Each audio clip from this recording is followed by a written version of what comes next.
So I start with a recap. So if people keep trickling in, they are not losing much. So this is the second installment of a series of lectures centered about like the Lotka-Volterra model, the generalized Lotka-Volterra model. And we're trying to get through all the preliminaries, right? The basics that we will need then to do some more fun work, which I hope, I'm certain we can start today. And then the idea tomorrow would be to confront GLV and data, very much in the spirit of what Sarah was saying this morning. And then on Friday, we're going to talk about slightly different settings of metapopulations and massage it into Lotka-Volterra again, because these are 4 lectures on Lotka-Volterra. So what is Lotka-Volterra? The model, we wrote it in 2 different ways, right? One, where we had this is the intrinsic growth rate or death rate of a species and the matrix of interactions. And so you can write it like this in component form and like this in matrix form or vector form. And then we also did this other slightly different parameterization, which we took Ri out and called this matrix B. And as I said, this is very convenient when you want to compute the equilibrium of the system, right? Which would be, if all the species are there, would be a value of x for this vector that makes this part in parentheses 0. And by solving this linear system, you get this solution. And if this solution is all positive, we have what we call a feasible equilibrium. Then we discussed the fact that, in fact, this matrix B does not only encode one equilibrium for like the system in which all species are present, but also the 2 to the n possible equilibria that you obtain by reducing the system by taking some species out, right? Like, so there's all these possible combinations.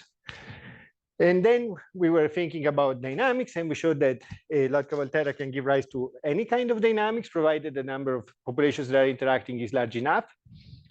And that persistence, meaning like all the species in this system coexist at a certain point, requires the existence of a feasible equilibrium point, even if this feasible equilibrium point is unstable, right? And we did a calculation showing that, for example, when species engage in a limit cycle, if you take the long-term average of these dynamics, you find the equilibrium, that it's in the middle of the limit cycle and it's unstable.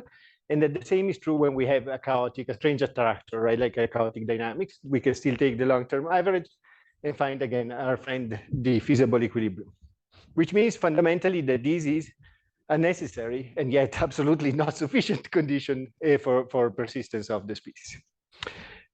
Then, because of the centrality of this, we were saying, what about dynamics that maybe return to this equilibrium when they are perturbed? So to do this kind of exercise, we looked at local stability, meaning the system is sitting at an equilibrium, and now we slightly perturb the densities of the species and see whether they come back to where they were before. And we showed that this can be accomplished by Taylor expanding around this equilibrium. When you do this and you neglect higher order terms, you get a Jacobian that needs to be evaluated at an equilibrium. And in the case of this GLV model, it's very simple to write, and you can write it like this. And then we talked about a slightly more stronger notion of going back to an equilibrium, in which we're saying any trajectories that starts in a positive orthant, right, meaning with all the species present at a certain density, will always converge to an equilibrium where all the species are present. And to do this analysis that is called like global stability, typically what you do is you employ some proxy function that we call the Lyapunov function. And so this is like the Lyapunov function by Go, which is one of the most general functions for Lotka-Volterra. It's not very general. I will get to that maybe for a minute when we look at the references for this chapter. So the last, well, first one remark about this, and then we just do a slight generalization of this to bring home the last result that we will need then to do all the applications that we're going to do later. So we were saying that this is a Lyapunov function for the system, and you can prove global stability. A sufficient condition for this to hold, that we have global stability, is that we can either have that the matrix, for example, A plus its transposed, if you prefer divide by 2, but this doesn't do very much, right? We call this the symmetric or Hermitian part of A. If this matrix is negative definite, this is a symmetric matrix. So negative definite means simply that all the eigenvalues are negative. So if this is the case, then a feasible equilibrium would be globally stable. And then we said you can extend this marginally by saying instead of taking A, I can take a distorted version of A, right? Where I reweight every row, or if you prefer, every column by a positive constant. right? So we wrote this thing of D of W A, the Hermitian part of this, right, which would be 1/2 diagonal of W A plus A transpose diagonal of W. If this is negative definite, you still have a global stability. And I showed you that this can be accomplished by just a simple change of variables, right? Like that if you can establish the first result, then it's simple to do the second result. Now, a negative definite matrix has an important property that any submatrix that you take by removing a certain set of rows and columns, right? Like imagine that I remove the first row and the first column. Now I have a size n-1. That is also negative definite. And I can keep doing this exercise. And so all the matrices I can build by removing from certain matrix, imagine that now I take this submatrix here that is on the diagonal, that will also be negative definite. Which means what? That if I start with all the species and have a feasible equilibrium, then, and this holds, it will go there, right? But if I start with only a subset of species, and the other species are at 0, and because this is a Kolmogorov system, and because of Spallanzani that we were discussing a couple of days ago, there's no spontaneous generation of populations, then this subsystem will also be feasible, right? Like, we will also be stable. So any feasible subsystems, if you start with just those species, it will go there, okay? Is this clear? Good. So what I wanted to show is a slightly stronger characterization of what happens to the dynamics in this case. And so what we can think of is, okay, if there is a feasible equilibrium and this condition holds, then it will be globally stable. But what if there's no feasible equilibrium, right? What will happen to the dynamics? And so you can prove that whenever this condition holds, dynamics will always converge to an equilibrium, but it's going to be an equilibrium of a slightly special case that we will call a saturated equilibrium. Okay, so what is a saturated equilibrium? Is an equilibrium in which certain set of species, let's say set K of the species, are present and are coexisting at an equilibrium that is globally stable, meaning if you perturb their densities, they will go back to where they were before, right? So like this. And we can partition, let me reorder the species such that the first K species are the ones that coexist, right, at an equilibrium, and the rest are not. So here we're saying there is a certain set of species that is equilibrium. Let's call the species Y, right? These are like the first, 5 species in this case. And then there's another set of species that is extinct. And these species that are extinct cannot reinvade the system when they start from low abundance, right? So this equilibrium is protected from being reinvaded by the same species, okay? So then you're saying the statement we want to make is you start a system with all the populations present, and then if I take x of t and I take the limit of x of t for t that goes to infinity, these will converge to this saturated equilibrium. You need this saturated equilibrium. Exactly. So that is the interesting point. When this condition that we were discussing holds, you can prove the existence of a saturated equilibrium, that there must exist one, that it must be characterized by these conditions of non-invisibility and stability, and that this is going to be globally stable. I'm not going to bother too much about the proof of like the existence. You find it in the reference that I have, but I wanted to show you the one on stability because then we're going to use it for some other things. Like, so if you want to find all the proofs, in fact, that of the things that we covered in these preliminaries, a very good reference is this of Bauer and Sigmund book. It's a bit dense. In the lab, we call it the Bible, right? Because it's also like the Bible, it's dense and it requires some interpretation. Some very fundamental results are actually given as an exercise. So you have to do all the exercises to really make sure that you understand what's going on. But it's really a fantastic book. All right, so I want to show you like this idea of how do we prove stability for let's say an unknown, at this point, a saturated equilibrium. But we just want to show that dynamics will always go there.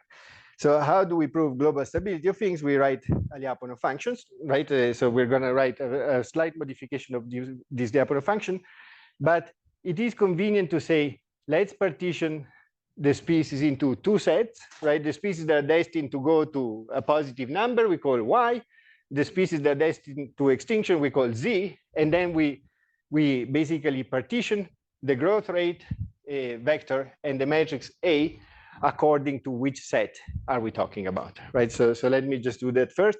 In the notes, I have very pretty like Gothic letters for this. It turns out I cannot draw them on the board, so I'm going to use, I'm going to use just like Greek letters in complete contradiction with the notation that I'm using for the rest of the class. I apologize for that, for my drawing abilities. So what I want to say is like X, we divide it into Y and Z. And eventually what we want to show is that Y will go to Y star and Z will go to 0. And then I'm going to take the matrix A and I'm going to divide it into 4 submatrices. So let's call them, because we have no fantasy whatsoever, alpha, beta, gamma, and delta. And then I'm going to take the growth rate vector and I'm going to partition it into rho and sigma.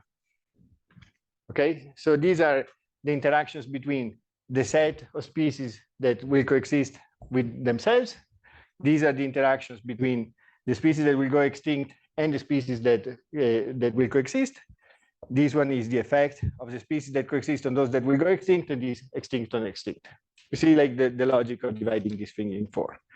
Okay, so then we're going to write exactly this function, but we're going to tack on. So we're going to write this function for Y, but then we're going to add another part to this function that is going to be positive, so it doesn't impinge on our notion of variation of functions, right? That we said like we want to write functions that are positive everywhere but at equilibrium, 0 at equilibrium, and they always decline in time. So we're going to write this for all the I in set, let's say K, right? That this is the set of the species that will coexist. Yi minus yi star and minus yi star, exactly like the Go function that we've seen already, log of yi over yi star. And then we're going to just like take plus the sum of the, for say, I in the set of the remaining species. I'm going to just write n minus k, like the ones that will go extinct. We can just sum zi.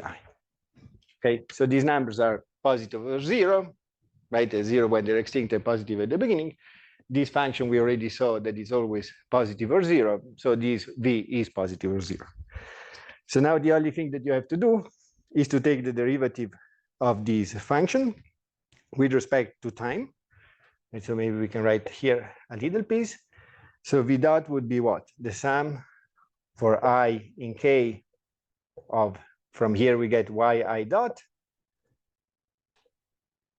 And then here we would get minus yi star that multiplies the log of y, becomes log of y dot would be yi dot over yi. And then here plus the sum over I in n minus k of zi. Okay, so that's our function. And now we are gonna just write this, for example, in component form. The ZIs are the density of the species that we know eventually are destined to go extinct. So we just divided the set into 2. Oh yeah, ZI dot, thank you. All right, so now we can write this as what? This one we have seen before, right? That when we have this yi dot minus yi star, we can write as delta y, right? This is the difference between y and y star, transpose, and then we have rho here, and then we will have minus alpha y star. This is what we called r, rho, right? This is my no, sorry, I'm getting ahead of myself. Plus alpha y, and then plus beta z, right? These are the equation for this part here. Okay, and then plus z transpose, because here we have just like z transpose, times what? The sigma plus gamma gamma y plus delta z.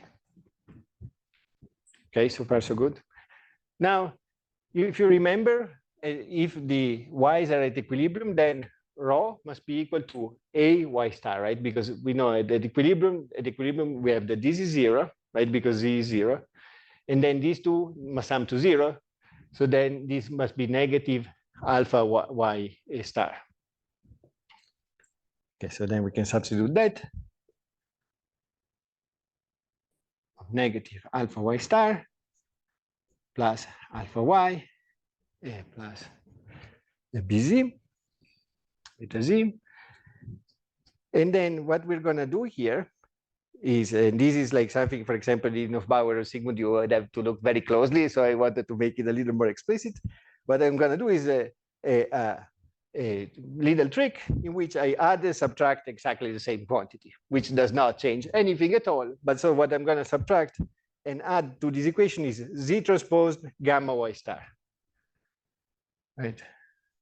So then here I have my sigma plus gamma y plus delta z plus at this point gamma y star minus gamma y star. Kosher, right? Like we can do this. Okay, why do I want to have the y star? Because now I can see, oh, this one is alpha y minus alpha y star is alpha delta y, right?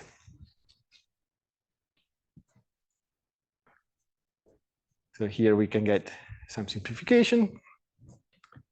And then here we still have this plus beta z. And then plus z transposed.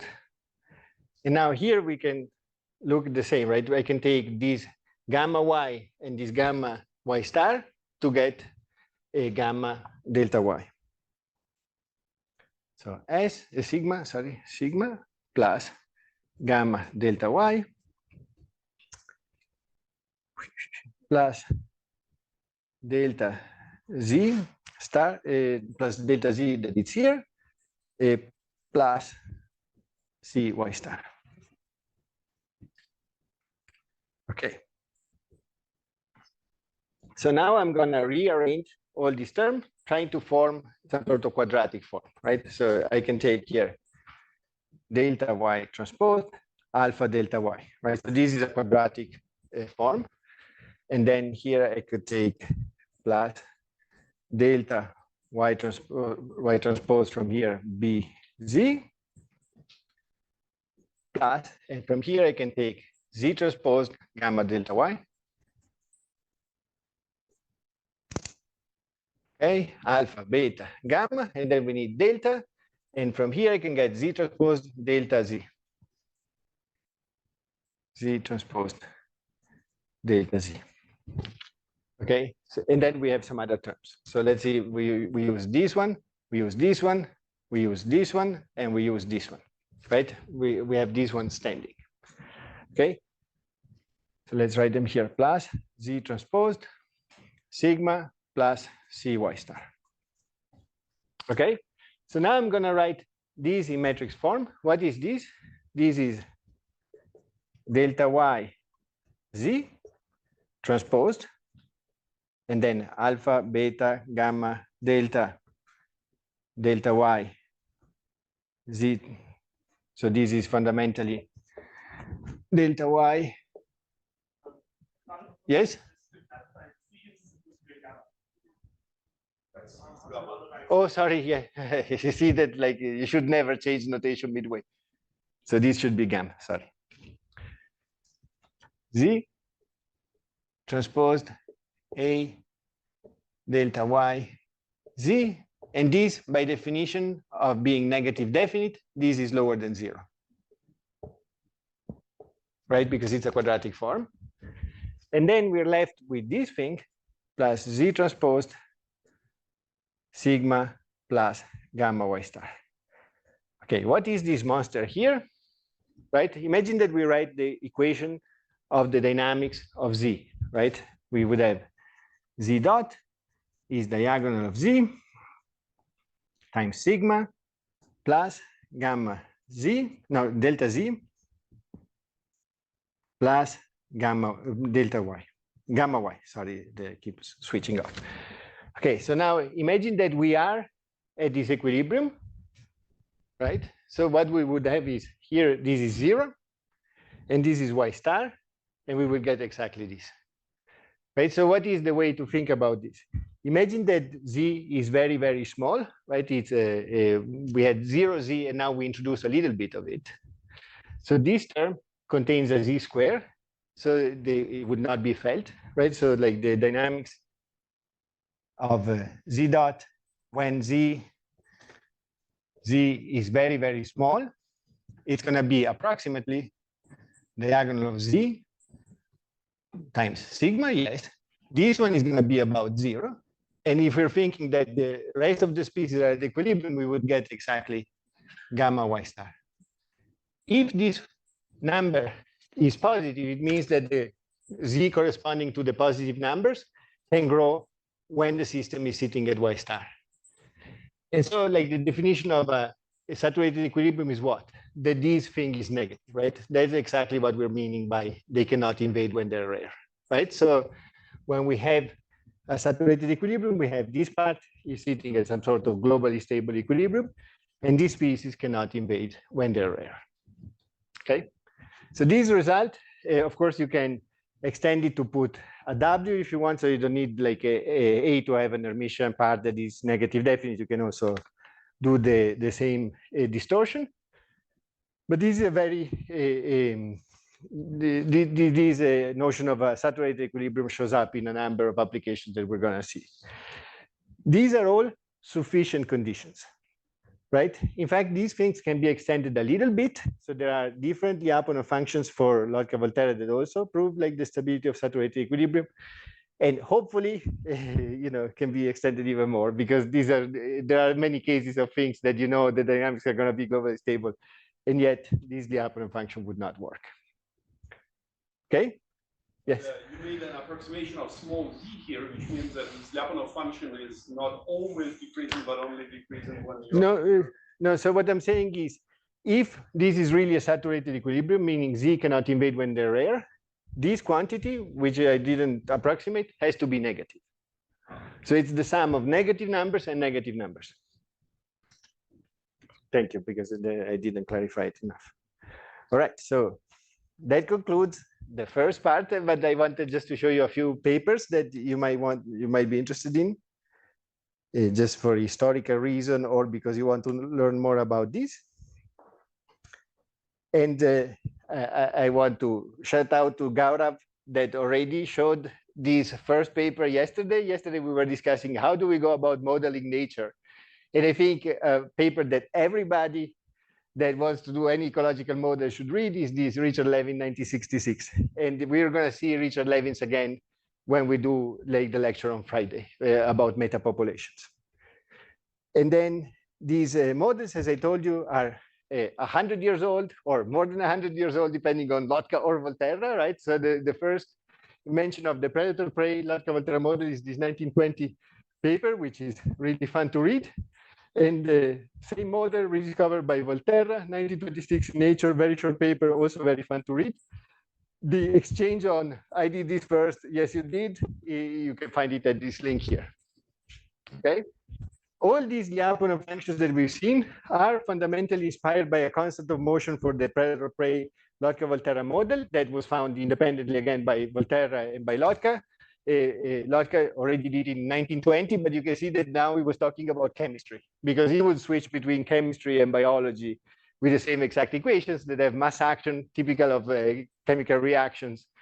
And so you can write about the same type of equations. And then Volterra included instead like the competitive case and started studying the case of multiple species interacting. And inspired the work of experimentalists. This was mentioned this morning or yesterday by Daniel, right? Like the experiment of Krause. And then this is the paper on consumer resource dynamics, where there is this Lyapunov function that is the same as Fisher's fundamental theorem and the interaction with the population geneticist. And this is the paper on global stability based on this function. And then what is very interesting is that this convergence to saturated equilibria allows you to do analysis that would be very difficult to do otherwise, right? If I have, imagine that I do experiments in which I take some plant that is not abiotic, right? There's no bacteria or no organism, and then something will come about, right? So if we're thinking of a system in which these interactions have this strong stability property, then we could say what happens is that if the species can grow when it's rare, then it will go to its own equilibrium, and now a second species comes about, right? And what will happen? When we start with positive equilibria, this will always converge to a saturated equilibrium, right? And so if we wait for long enough for the third species to come about, right? So we go 1, and then maybe we go 2, or maybe we go back to 1 because one cannot invade or can exclude the other. So this allows you basically to build these systems from the bottom up. And in many cases, like where this kind of relationship hold, doing this system from the bottom up or from the top down turns out to be equivalent, right? If I put all the species together, or if I keep trying to invade the system every so often with one species at a time, I will end up with the same exact system at the end. So that is like the dream of theoreticians, right? Because I can do one calculation instead of very many, okay? And then what else? Oh, so these two papers, this is the same of Bauer and Sigmund, and this is Sebastian Schreiber. And then like Carlos Servan was a student that we're gonna see also in the next chapter. These are papers on this. How do you exploit these kind of calculations to try to do assembly of ecological communities from the bottom up? And then because there was so much interest in the upward of functions, I have a paper in review right now that is like a slightly more general version of these functions through a connection to game theory of all things. So if you're interested, I'm happy to discuss it with you when we have a break. And then just because I've had several people ask me about this, like how do I prove that there is chaos, no chaos, etc., in a certain number of species? So this is like a very fun, very mathematical paper. This is like Steve Spade, that was a field medalist. They wrote a paper on Lotka Volterra, which is kind of mind-blowing. So here he shows that for Lotka Volterra with one species, of course, you can have only equilibria or growth to infinity. He considers the competitive case in which you cannot go to infinity, right? Because you are self-limiting. And then for 2, it shows like that you can have, again, only equilibrium neutral cycle. Then you can have more interesting cases for 3. You can have limit cycle, and it says for 5 or more, you can have chaos. Turns out that in competitive Lotka Volterra, you just need 4 species to have chaos. And this is, for example, a paper where they derive an exact parameterization that gives you chaos. And if you really are into this type of things, like I feel the paper that maybe you could read, there's a series of papers. You can see that this is paper number 3 of the series, but there are these papers by Hirsch that are a bit like mathematically heavy, but they have exactly this type of calculations. Some of these papers actually connect with like another model that it's used in evolutionary game theory. It's called the replication equation. Sometimes it's easier to work in this model that's going to be one more dimension than GLV, but it has like dynamics that are confined in a very simple space to analyze. And so you can show like, you can go back and forth and use whatever is most convenient to do this kind of proof. All right, question on the preliminaries while I erase the board, if you have any, or if I've been too clear, I'll try to be less clear next time.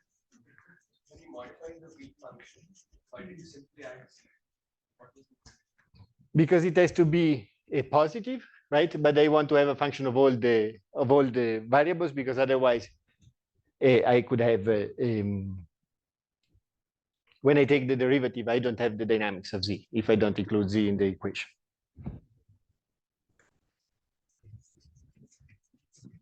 So without z, you could prove the stability of this thing when you start with this 0. But I wanted to show that for any positive z, it would still go to the same place.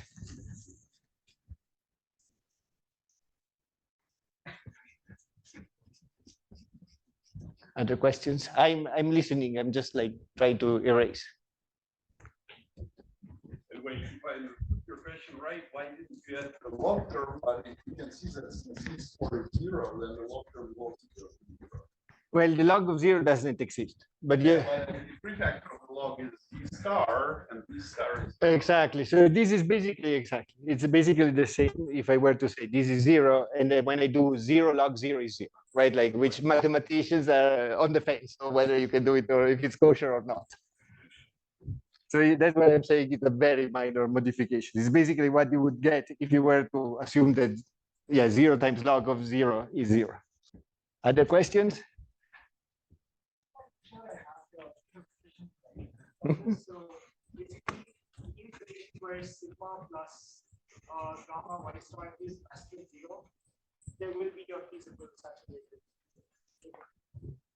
So yeah, when these matrices, like this matrix A has this property that we're discussing, the existence of a saturated equilibrium, which might be saturated in the sense that all the species are there, or it could be saturated in the sense that a certain number of species are there and the other ones cannot evade, is guaranteed. And what I just showed you is this, because this is the definition of a saturated equilibrium, right? So if you prove the existence and then you're saying, and this is the characterization of the Lyapunov function, then you say it will always go there. All right, but then just as an introduction of what we're going to do next, then the next topic I wanted to touch upon actually has to do with discussion that we had after the field trip, right? People were like, oh my God, there's so many things and they interact in so many different ways.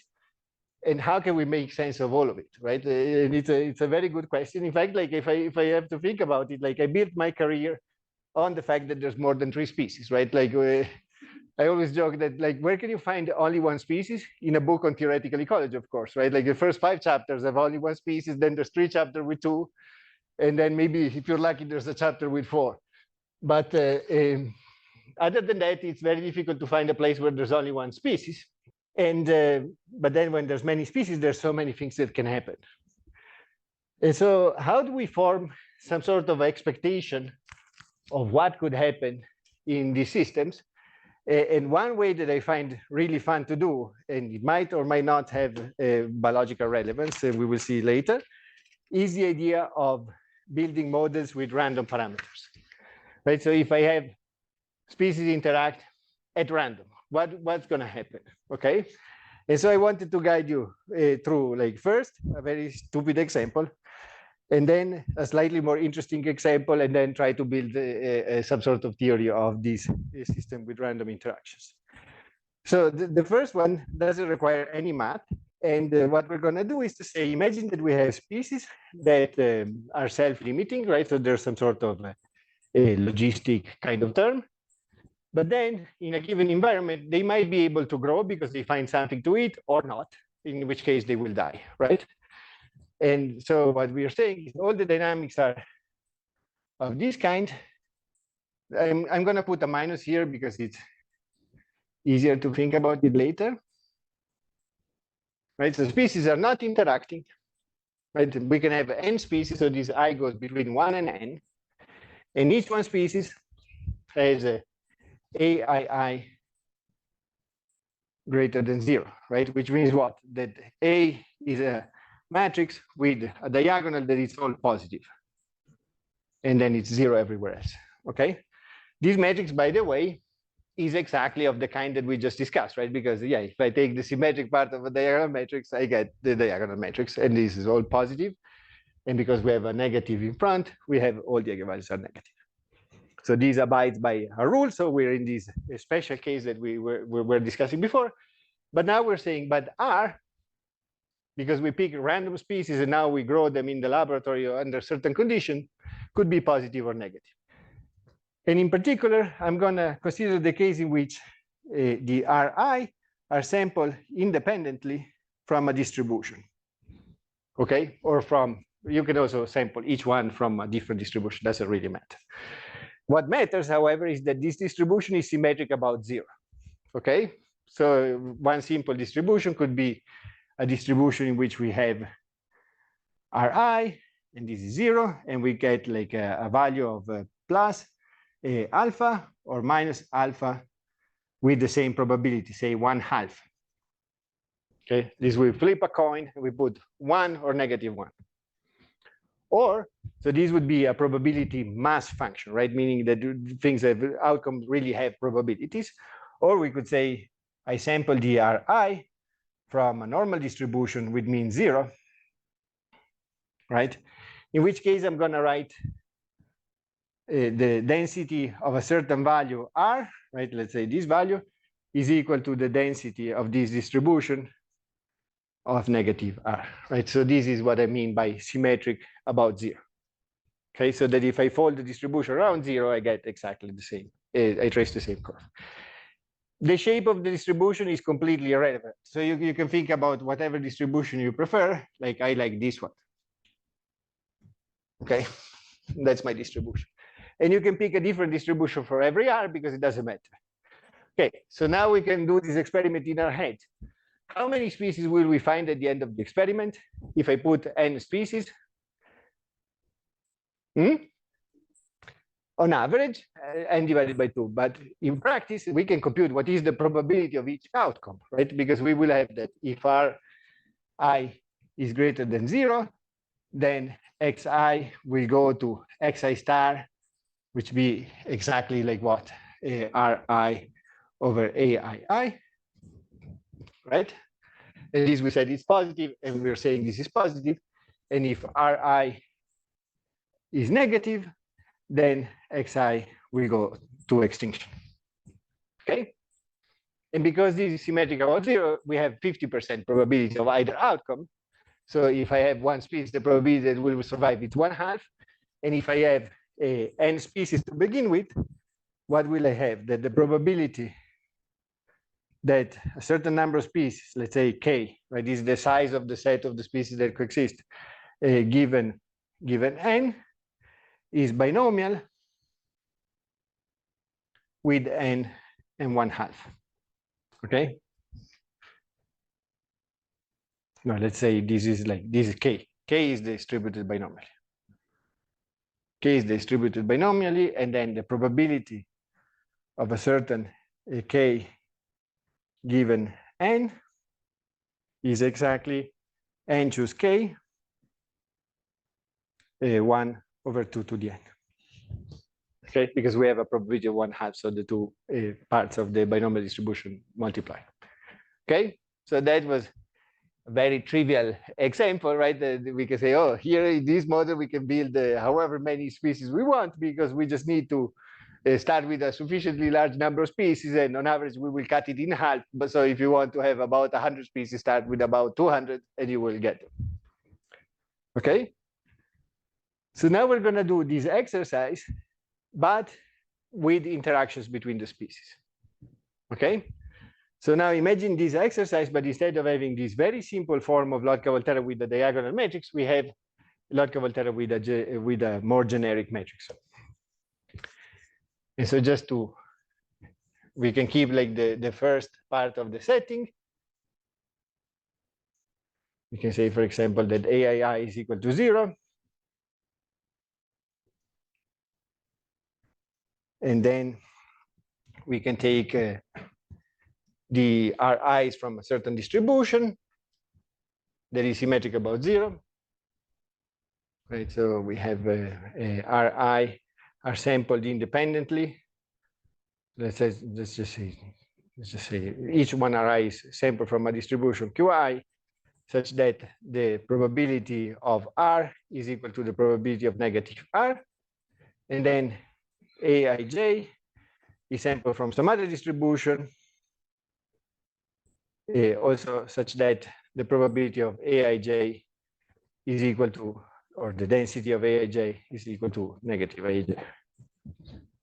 Okay, so again, see, you can imagine I sample all the numbers from a normal distribution. However, we're going to require something stronger. We're going to require that A plus A transposed is negative definite, such that then we can exploit all the math that we did already. And it's also consistent with this idea that we did before for the logistic growth, right? So now we're saying Lotka-Volterra with random growth rates, random interactions, but a sufficiently strong set of interactions such that the metrics abide by this rule. Like even when A was symmetric, we said that the species syntax symmetry. So A and A minus A, does it mean like a predator? This is not saying that A is equal to A transpose. This says the probability that my Aij is 5 is equal to the probability that my Aij is negative 5. Negative definite. If these were skew symmetric, what you're saying, A plus A transpose would be 0. Would that imply a predator prime? This would be, yeah, a very simplistic version of a predator prime model would be skew symmetric. But that would be kind of, yeah, but it would also work. So you can do it like skew symmetric if you prefer. Just put something on the diagonal and the rest can be skew symmetric. In fact, like this is actually brings up an interesting point that I don't know if I want to get into, but in theory, you can, instead of sampling each Aij, you could sample Aij and Aji in pairs from some bivariate distribution with mean that is symmetric about 0, and you would get exactly the same result. I'm not going to get there because it's a complication that doesn't add very much to the exercise. All right, so this is our setting. What does it mean? That then the probability of seeing a certain vector, or for example for R, is exactly the same as seeing the same vector, but with some of the signs swapped, right? Like we could get 1, 2, 1, or -1, 2, -1, or any other thing where you can put plus or minus in front of each one of them with the same probability. How many vectors will then have the same probability? Exactly 2 to the n, right? Like because we can flip each sign. You had a question?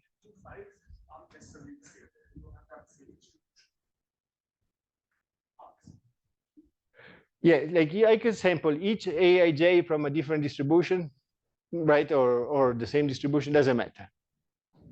Think of something simple would be, these are all normal 0, 1. These are also all normal 0, 1 or uniform -1, 1, whatever you prefer, something that is symmetric about 0. All right.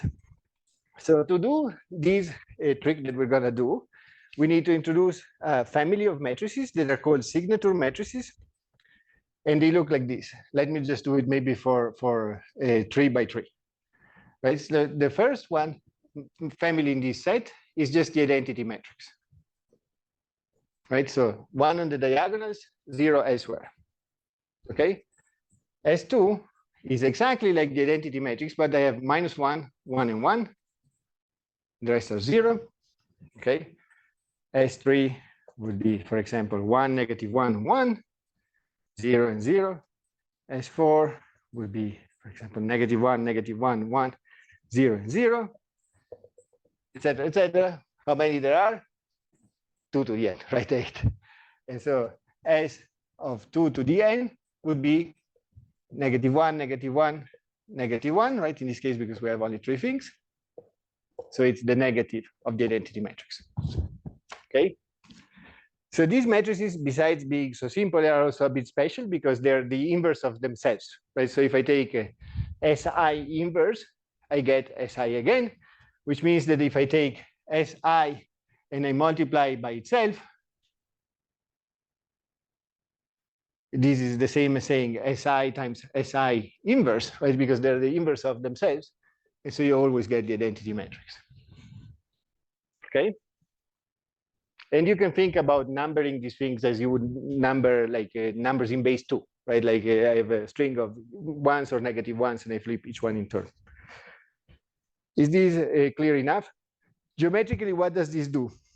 These matrices represent a reflection, right? So you're reflecting some values exactly where you have a minus. You would reflect, for example, the row if you're multiplying on the right, or the column if you were multiplying on the left. The opposite. The row if you're multiplying on the left, and the column if you're multiplying on the right. Okay, so keep these matrices in mind. I'm going to erase them just because I need a little bit of space. And there's 2 to the n of them. Okay, then we have, imagine that we start with whatever, we draw some random parameters, right, of this thing, and we compute whether we have or not an equilibrium that is feasible. Okay, so we have AX is equal to R, and so assuming that A is not singular, we can compute our equilibrium, right? So now what we're going to have, some of these numbers could be positive or could be negative, right? And because we drew stuff at random, it's not obvious which one will be like the case. And And so we will get a certain patterns of sign, right? Imagine, right, this is my pattern of sign. And if we have many species, you can imagine it's kind of difficult to just by chance find one of them that would be all pluses or minuses. Is it obvious that these A's can be inverted? So yeah, that's a good question. Exactly the question I didn't want to have, actually. So is it true? So these are random matrices. So random matrices in general are invertible, at least when they're very large. Now, this will depend a little bit on what kind of distribution did you choose, right? So if I choose a distribution with only +1s and -1s, right, to have a determinant of exactly 0, I have to match a certain sum of products of things has to be exactly 0. So that's going to be happening with like slightly more frequency when I can have only 2 choices for the coefficients than when I have infinitely many, right? Because if I sample number from a normal distribution, I will never get twice the same number. And by extension, I would basically never get the same determinant, like matching exactly to get exactly 0. It could be horribly ill-conditioned, right? It could be a determinant that is 10 to the minus 15, yes, but in theory, it's invertible. Thank you for bringing up something that I didn't want to bring up. All right, but actually for this kind of here I use the plus in the note. Negative. It turns out you can actually compute analytically what is the expected value of the determinant for these matrices of zeros and ones, and you can show that this number is bounded away from 0 when n is large. Okay, so then we will get a certain pattern of signs. And what we want to know is what is the probability that all these numbers are positive, or that we have a certain pattern of signs, like the first half are positive, the other half are negative. So to do this calculation, what we're going to consider is now imagine that we have the original system, and now we build another system where we have R prime is a certain signature matrix, right? SI, a generic one, times R. And then we have A prime is SI, A, SI. Okay, let's think 1 second about what we're doing. Here we're multiplying on the left this vector of R's. So every time we had a -1, we would switch the sign of R, right, for that particular component. Okay, so if we had before, I don't know, we had 1, 1, 1, and then we use the SI with the -1 in the first position, we will get -1, 1, and 1. Okay, it's a bit more tricky to think about what happens to the matrix. So what happens to the matrix? When I multiply on the left, right, this SI, for every -1 that I have on the diagonal of SI, I will change the sign of the whole row of the matrix.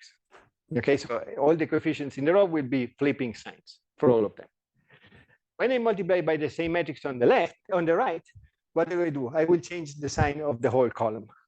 Okay, so there is one thing in the middle, right? The diagonal element. I changed it once, then I changed it again, so I went back to where I was before, right? So the diagonal of A is unchanged.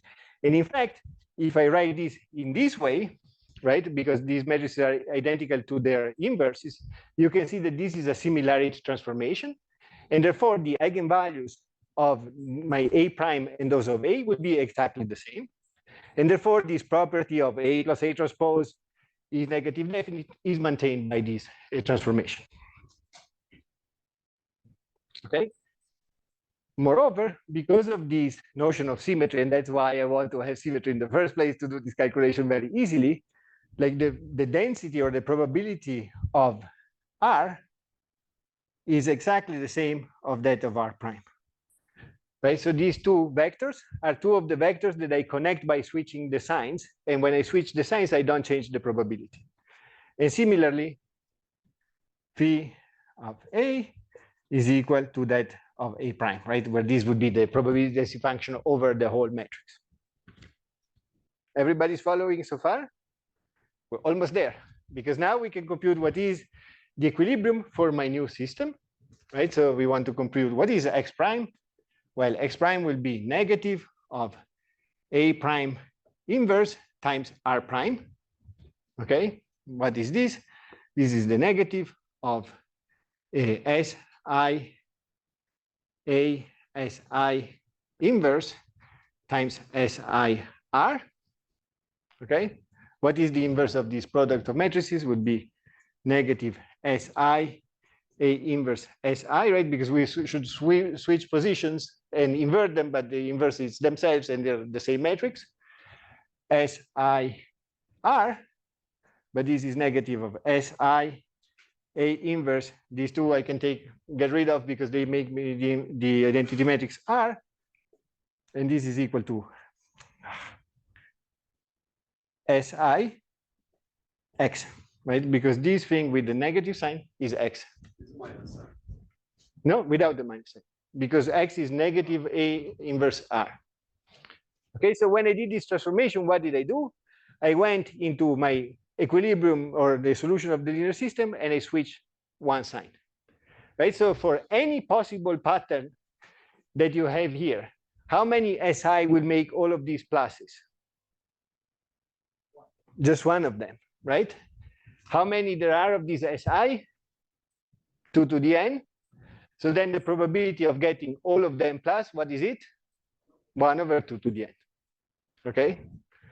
So then like the probability that X star is all positive is exactly 1 over 2 to the n.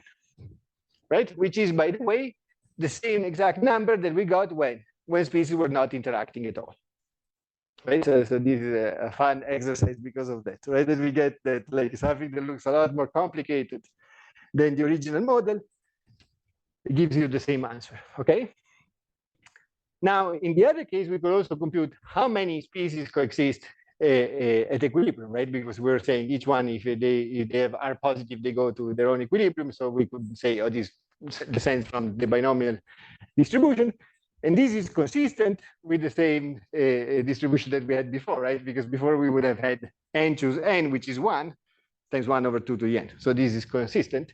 But I would like to go one step further and show you that, in fact, the probability that my saturated equilibrium that I'm going to have by definition of having A plus A transposed being positive definite, the number of components that are positive at the saturated equilibrium follows exactly the binomial distribution, right? So we're going to just do, as before, we're going to partition this matrix. And now we're going to take the matrix before and after the transformation, and we're going to compute what is the probability of having a certain number of species that are positive at equilibrium and the other one that cannot invade the system when rare, right? Which is our definition of the saturated equilibrium. You have to do the similarity transformation to identify the SI that makes the X. Yeah, like here I didn't want to identify which one is it. I just want to say if you take any parameter, right, you will get something here. But you wanted the probability, so that's the reason we did similar. Exactly, because now we can connect 2 to the n vectors R with each other, and these vectors have all the same probability or the same density.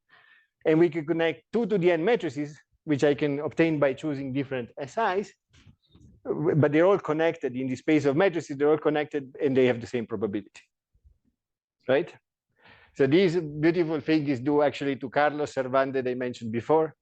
Brilliant mathematician, unfortunately, is like one of these people in my lab that then decided to become actual mathematicians. Instead of doing math magic like we do in the lab, now he does like low dimensional topology.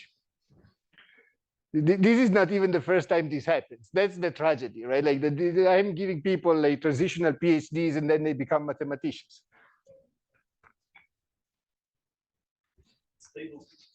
Yeah, no. At some point, I was 50% of my students that graduated became mathematician, and I was like, I have to quit. I have to retire. This cannot be like. So now, when I interview people for grad school, I'm like, do you like math? Good. How much do you like it? That's a little too much, right? All right.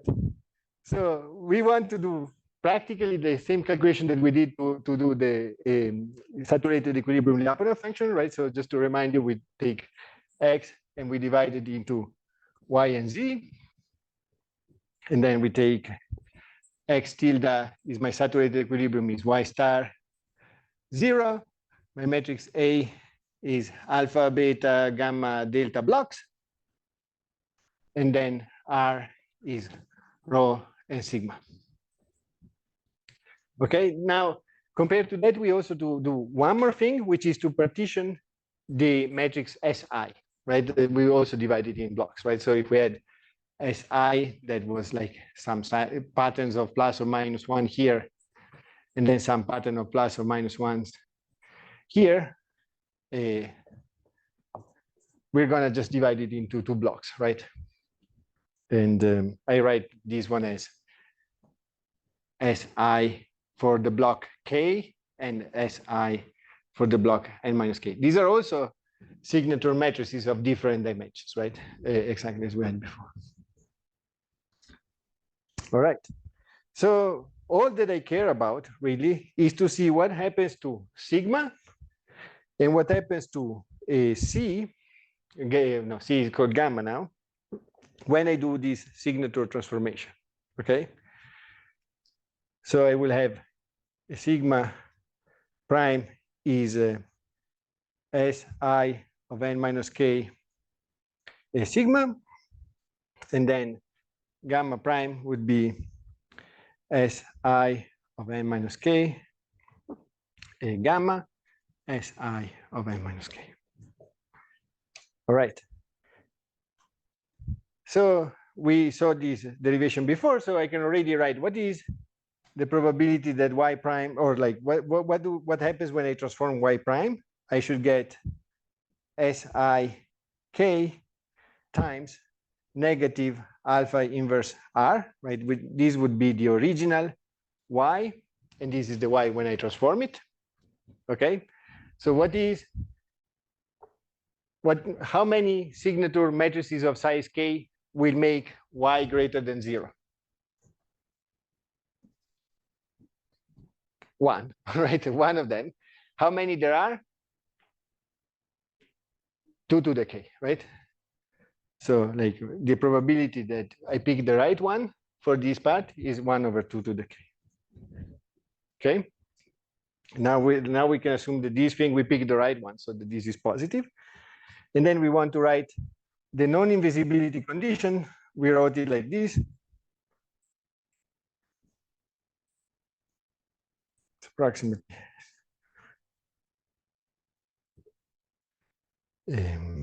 sigma plus C gamma y prime. Okay, so we do the same approximation that we did before, and we were saying the only thing that matters is what happens to the rest of the species that are at equilibrium, that it's positive. So then we have whatever vector that has whatever sign of pluses and minuses, and now we have to choose an S of n minus k that makes all of these things lower than 0, right? Because they cannot invade. So how many signature matrices of size n minus k will do this for you? 1. How many there are? 1 over 2 to the n minus k. And so then you multiply these two numbers, what do you get? 1 over 2 to the n, right? So it's exactly the same. So like the probability that once I have this matrix that is strongly stable, this system goes to a saturated equilibrium where a certain number of species k is coexisting, right? Probability of observing k species coexisting at a saturated equilibrium is exactly n choose k, 1 over 2 to the n, which is the binomial distribution. And it's exactly what we had for completely non-interacting species. Okay, isn't that fun that we have non-interacting species or species interacting through these metrics that are very strongly stable, and we get the same result. Okay, and now like the empiricists, like this audience is fairly theoretical, so I think you appreciate that this is like a very pretty solution. But when I present this to my colleagues, they're like, so what, right? Like, who cares? It's a fun calculation, but what does it do for you? And so one day we were in Chicago and we were at our Monday seminar. And then we had Lenora Brittelson that was working at the MIT with Otto Cordero, came and presented like a paper in which basically what they did is they took like these carnivorous plants that are called pitcher plants, right? So these pitcher plants have some sort of like pitcher. And inside this pitcher, there's a bacterial community that basically when an insect falls in, start degrading these insects such that the plant can take the nutrients. And so what they did is they took 10 different pitcher plants from different places, and then extracted the bacteria, and then grew them in the lab in a medium that was some sort of rich medium that they created by adding ground cricket, if I remember correctly. Also, they added some insect to make them feel at home, okay? And then they did serial dilution for 2 months, okay? And then they sequenced these samples every, I don't remember if every day or every few days. And then in their paper, they have these figures, which is what was the richness at day 3, right? So immediately after the start of the experiment, and what is the density, the number of isolates, amplicon single variants that they had after 63 days. And these are the 10 different pitcher plants. And so when I saw this thing, I jumped on my chair, and then I started looking for Carlos and other people that were on this paper saying, this is aligned to me. And in fact, the slope is about 1/2. I would not make too much of it. But this shows that like these dynamics of the more stuff you put in, the more you get out, right? It's not so crazy after all. And we're going to see some other examples of this. If you are into niches, which I am not, one thing that you can think about is like each species also creates niches for other species, right? Like it's not that we're always thinking about resources because we're kind of bit stuck in consumer resource models where you can only interact with other species through resources, but in fact, species interact with each other as well, and so they regulate each other in a similar way. Could you explain why the eigenvalues of A when you were doing this? Why was that important for the eigenvalues of A to be preserved? Because we want these quantity, like we need the new matrix A prime to have the same property of going to some sort of saturated equilibrium. Does this make sense? You had another question. No, like we put AI to the probability of getting AI is similar to minus AI. Without that, can we like so we're gonna do this is so pretty. That's why I'm doing it on the board. Of course, like when you modify anything, it's not as pretty anymore. So we're gonna go next. In fact, right now, we're gonna attempt something that is not as pretty, but where we can do some calculation anyway, right? But I just wanted to start with something that was simple, and you can solve this whole thing without doing too many calculations just based on symmetry. But let me check the time first. Okay, so we can do about 25 minutes of this. If we don't finish, it's not like the end of the world, because tomorrow I have strategically put a very short class or something entirely different, so we can finish tomorrow. You had a question. So that time, the only reason we wanted it to be symmetric was so that phi of R and phi of R, right? Exactly. Exactly. And they have to be symmetric about 0, which is not even like symmetric, right? Because it could be nice to do this symmetric about 1. That is a lot more difficult. Okay. Why do you think they would be symmetric around 0 in nature? No, like when you have like the more complicated case in which, for example, they're symmetric about 1, you get about the same result. The slope is not 1/2. It is not exactly aligned, but it's practically aligned and with a slightly different slope. So that's what I'm saying. We will see some other examples of things that are not like that at all and have about the same behavior. So it's quite generic to this kind of logical Volterra model with random parameters. All right, but now, one thing that we did here, right, is that we put ourselves in a very convenient, that's what we were discussing, right? In a very convenient parameterization such that we don't have to do any sweating to get things out of this model. But of course, nature does not abide probably by these rules that we want to set up to have a simple calculation. And in particular, we saw like these notion that having a matrix that like the symmetric part is negative definite helps a lot with the calculations. And that actually tells you something even more profound, that this idea of self-regulation or intraspecific competition crops up in many, many theories in ecology, right? Like the idea that you would compete more strongly with your conspecific or congeneric rather than some random dude that is going about. You can actually find it in the origin of the species, right? Darwin himself has like one line about like the struggle for existence would be the strongest with congenerics, exactly because you have similar morphologies, you have similar things that you eat, and therefore you're gonna compete more strongly for things like space or nutrients or like whatever, prey or what you have, right? And so this idea of these kind of diagonal terms being strong is something that shows up a lot in ecology. And so just to prove that, what I want to do now is to take competitive local term, which I'm going to define in a second. And the experiment I want to do is to start increasing this diagonal strength of the matrix until something happens. And what I'm interested in happening is we have a feasible equilibrium, right? We have an equilibrium with all things positive, okay? So let me just set up the problem of competitive. So I'm going to call it competitive. We will see it's not exactly a great definition. But this what I mean is we have xi dot is xi ri 1 minus sum over j of m ij xj, where ri is greater than 0. So that's one thing that I'm gonna use. And this is basically what people, for example, the lecture today by Sarah, right? You typically do experiments with things that you know can grow in this medium, right? If you want to spend money sequencing things, they better grow where you put them, otherwise you're wasting federal money. And so this is, or you can think of plants, right? Like we put the plants in a greenhouse and they can grow, right? So this is this condition. And then I also would like to have that m transpose 1 is greater than 0, meaning like this you could write it like sum over j of m ij is greater than 0 for all I.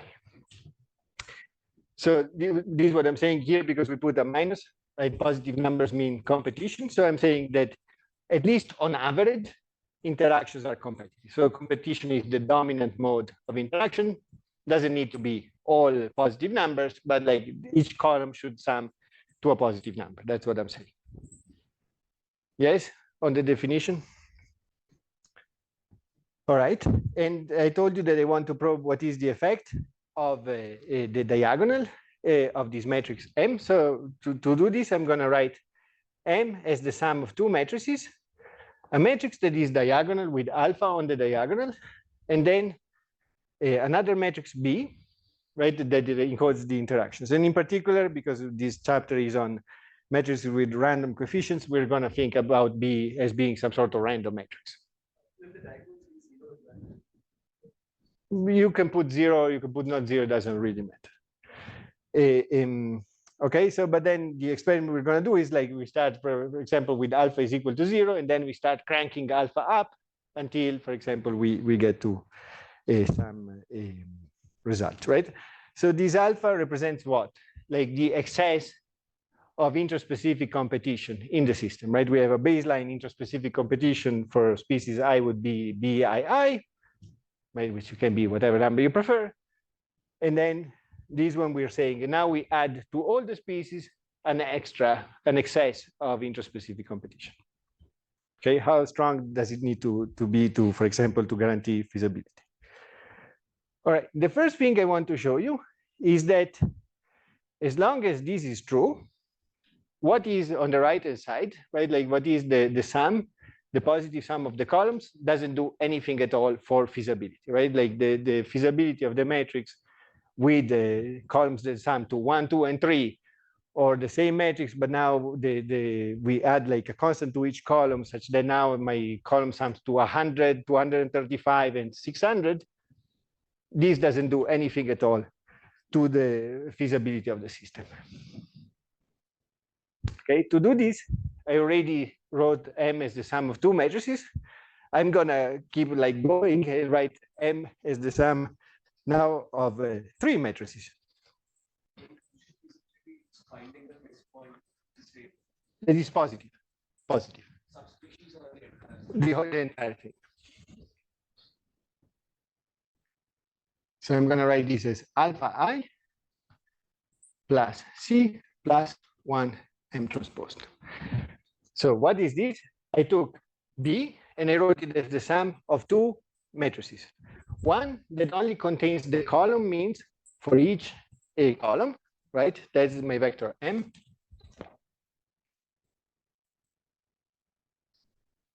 Do I have the column means? Yes. Right, so 1 over n B transpose 1.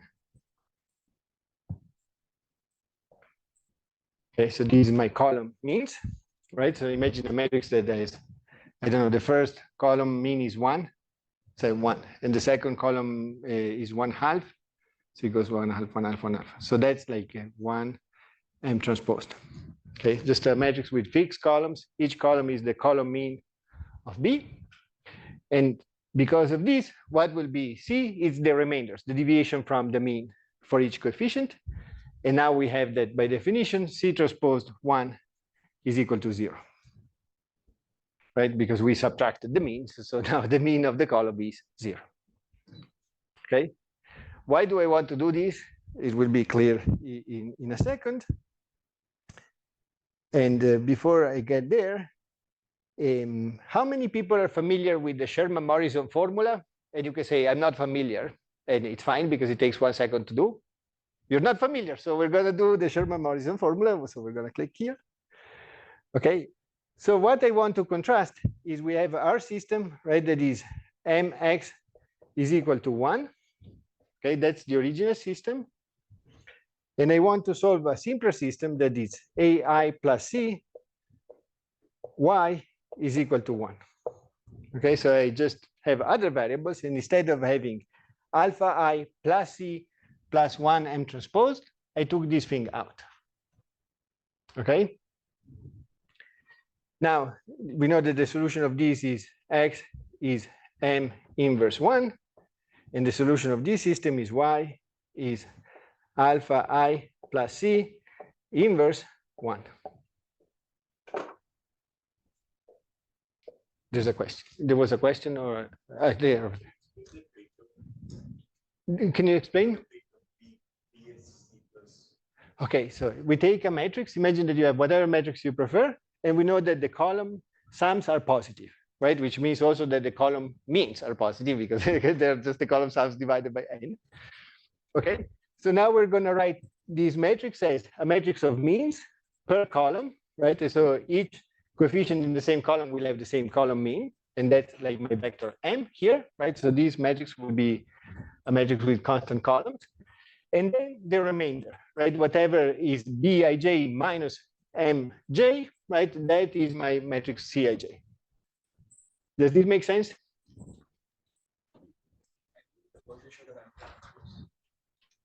Say it again. Coefficient of M transpose. How do you represent that?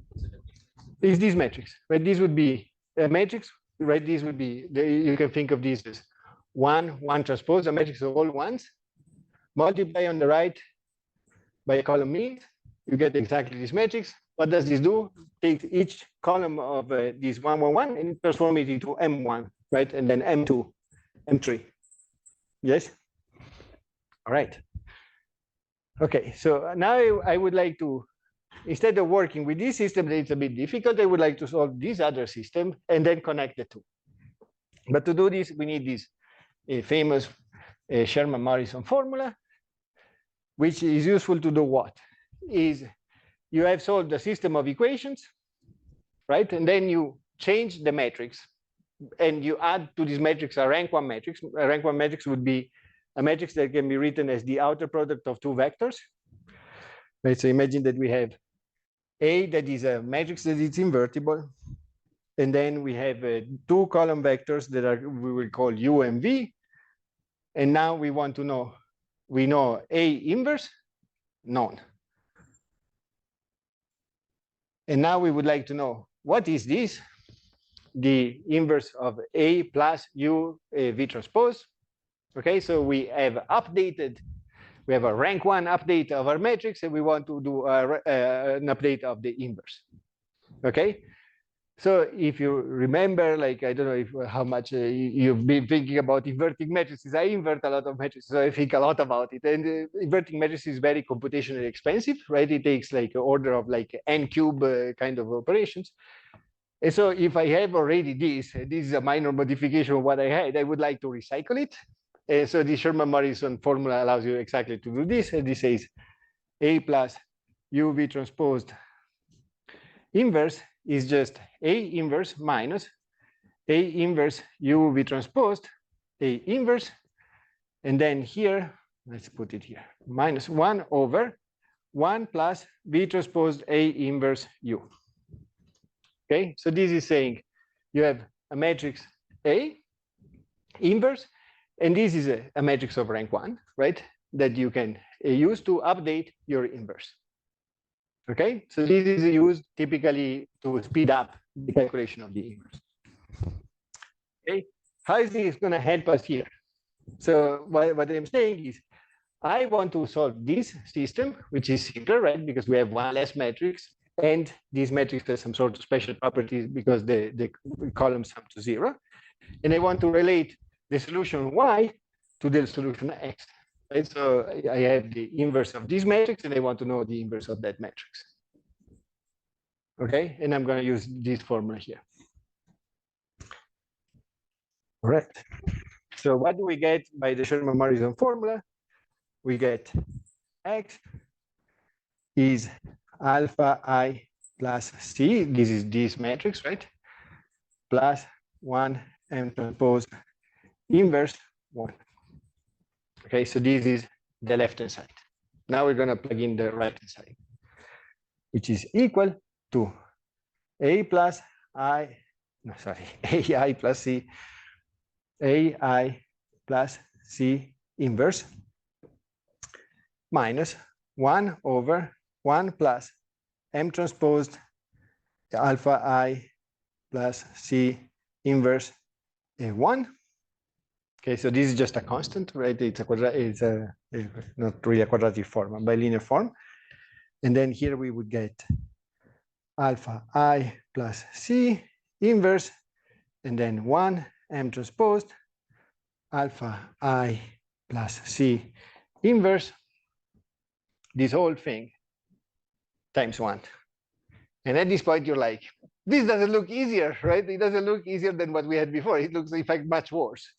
But bear with me for 1 second, because now we take this and multiply by 1. What do we get? Y, right? So this times 1 is y. So this is equal to y minus 1 over, what is AI plus C inverse 1? Y again, right? So 1 plus M transpose Y. And then here we have AI plus C1. What is this? Y again. And what is this? Y again, right? So then we get a M transposed Y, which is just a scalar, times Y. So then you do just a little bit of algebra, and you get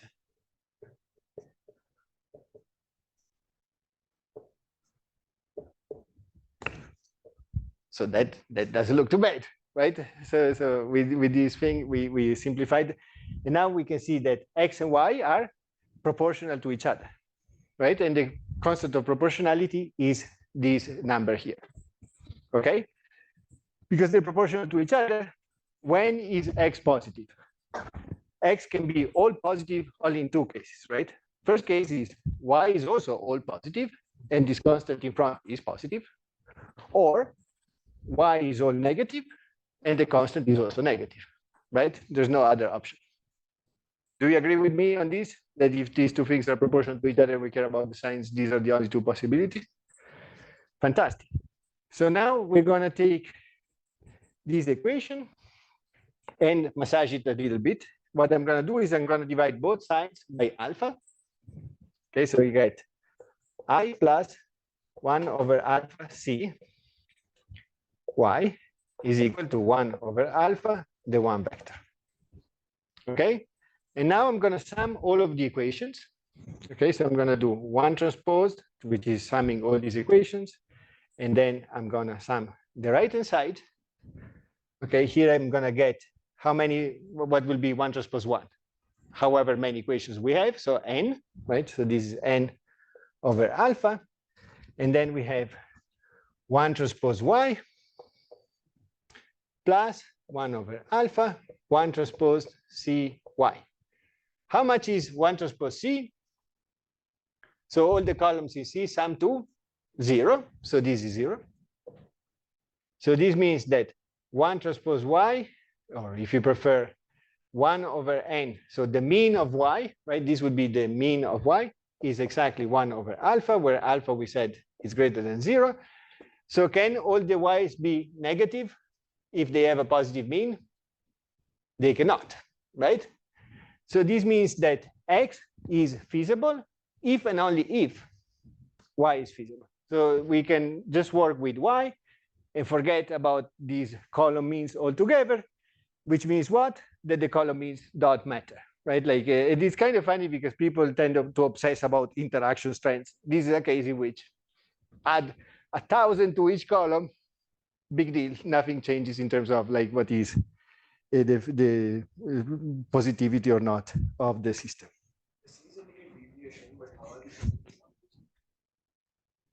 Because the deviation from the mean, right? If I subtract the mean from a vector and then I can sum all the deviations, they must sum to 0.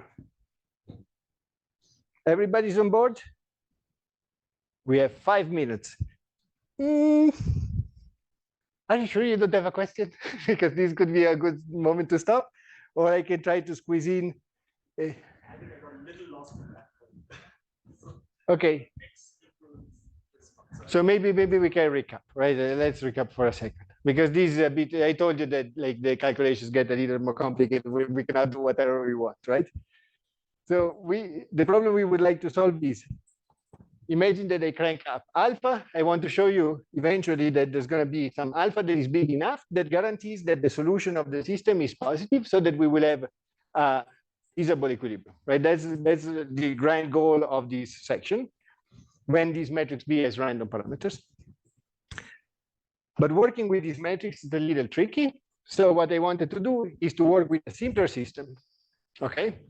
To do this, what I did is I took B and I partitioned into the sum of 2 matrices, one of which contains column means, the other one of which contains deviation from the column means, such that the columns of C sum to 0, okay? Now I say, okay, this is the system I would like to show the feasibility of, but it's a bit difficult. So instead of studying this system, I'm going to study a simplified system in which I drop this thing and I have the extra bonus that C has columns that sum to 0. All right, and I say, well, these 2 matrices differ only by a rank 1 perturbation, so I can use the famous like Sherman-Morrison formula, this thing, to update my inverse. So if I know the solution of this system of equation, I can know the solution of this system of equations with some ease. Okay, so I applied the Sherman-Morrison formula to the system, and I found that x and y are proportional to each other. Okay, the problem that we have in mind, go ahead. So the idea is that we look at simpler problem, which is the form of y, and use that to get the answer. Exactly. And here we almost got there, right? We say there's 2 cases, right? Either x is positive when y is positive and the constant is positive, or x is positive because y is all negative, all of the coefficients are negative, and the constant is negative, and negative times negative makes positive. Okay, but then we're a bit stuck because now we have to take care of 2 cases. So the last thing I did is I showed you that when alpha is positive, which is the only case that we're interested in, then we cannot have y all negative, because the mean of y is positive. That means that the sum of the y's is positive. How can they all be negative if the sum is positive? They cannot. And therefore, we have basically proved that x is positive if and only if y is positive, which means that we can forget about B altogether, or not, like depending on what we want to do. But studying C or studying B is potato, potato. As another added bonus, it also tells you that these numbers M, as long as they're positive, they really don't do anything at all for feasibility. So the feasibility of a matrix, or a matrix to which I sum a positive constant to each column, it's exactly the same. Okay, thank you.